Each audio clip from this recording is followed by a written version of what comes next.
बेटा आप आओ तो देख लेना, अब तेरी मां के पास ज्यादा समय नहीं है। जयंतीलाल जी ने बेटी से भारी मन से कहा।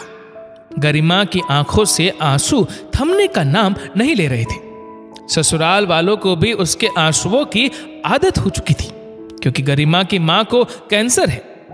वो कुछ समय की मेहमान है। गरिमा 6 महीनों में 2 बार मां से मिलकर आ चुकी है। अब उसे समझ नहीं आ रहा कि सास ससुर से कैसे आज्ञा ले। पति से पूछना बेकार है, वो माता पिता की आज्ञा बिना कुछ नहीं करते। गरिमा ने हिम्मत कर सास के कमरे में प्रवेश किया। मम्मी जी देखो बहू, हम तुम्हारा दर्द समझ रहे हैं, पर जीवन की डोर तो ईश्वर के पास में है। तुम रोज रोज अपनी गृहस्थी छोड़ मायके जाती रहोगी तो तुम्हारी माँ का दर्द कम नहीं हो जाएगा। समधन जी कोई अकेली तो है नहीं, भगवान की दया से समधी जी है, तुम्हारे भैया भाभी है, सब अच्छी देखभाल कर रहे हैं। गरिमा को इसी जवाब की उम्मीद थी।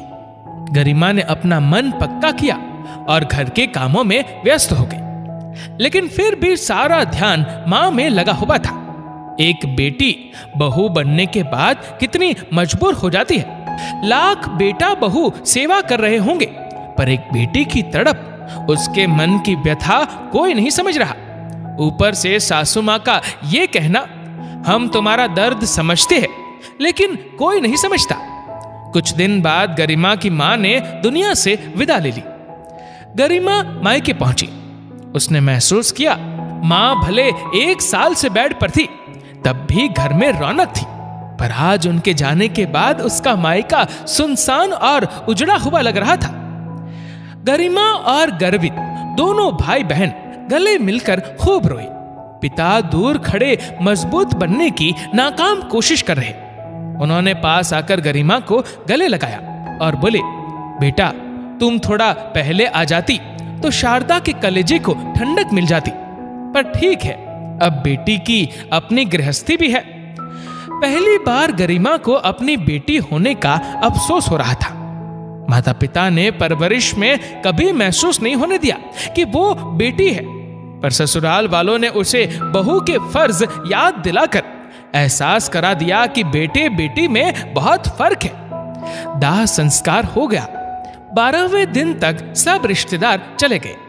गरिमा के सास ससुर और पति भी आए और मुंह दिखाकर चले गए। घर सब लोगों के जाने के बाद और काटने लगा।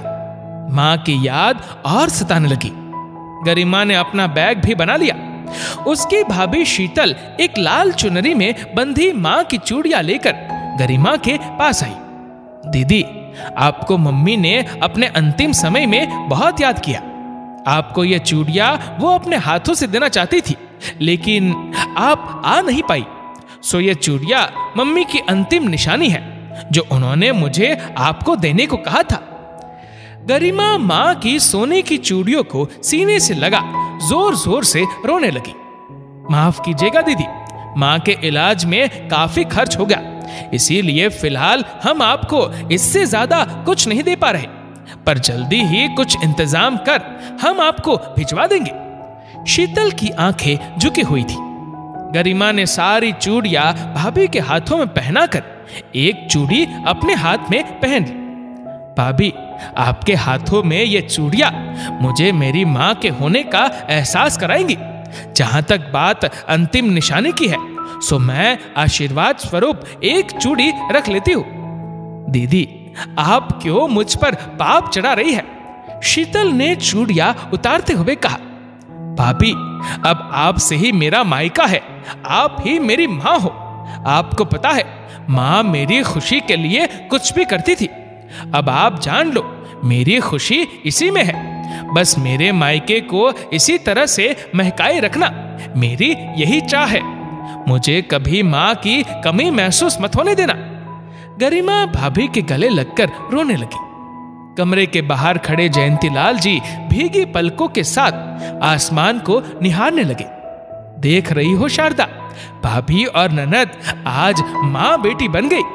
जब मुझे ये देख इतना अच्छा लग रहा है, तो तुम्हारी आत्मा को भी बड़ा सुकून मिल रहा होगा। गरिमा ने भारी मन से मायके से विदा ली। ससुराल पहुंचते ही गरिमा की सास की नजर उस एक चूड़ी पर चली गई। क्यों बहू, समधन जी को 6 चूड़ियों का सेट था, बेटी को दान में सिर्फ 1 चूड़ी देते उन्हें वहम नहीं आया? मरणोपरांत बेटियों को दान तो महादान माना जाता है, तुम तो एक लौती बेटी थी। सास का एक एक शब्द गरिमा के सीने पर किसी तीर की तरह लग रहा था। मां के जाने के दर्द से वो अभी तक उभरी रही थी, सो गुस्सा आज सास पर फूट पड़ा।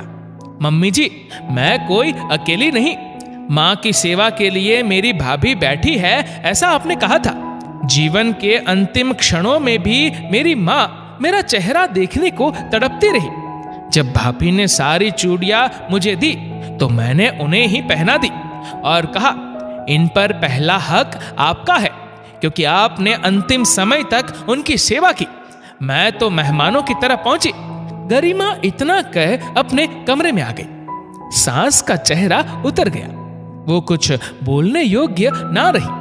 मन ही मन इस नुकसान का दोषी वो खुद को ही मान रही थी। दोस्तों, इस वीडियो को लेकर आपकी क्या राय है, नीचे कमेंट करके जरूर बताइएगा।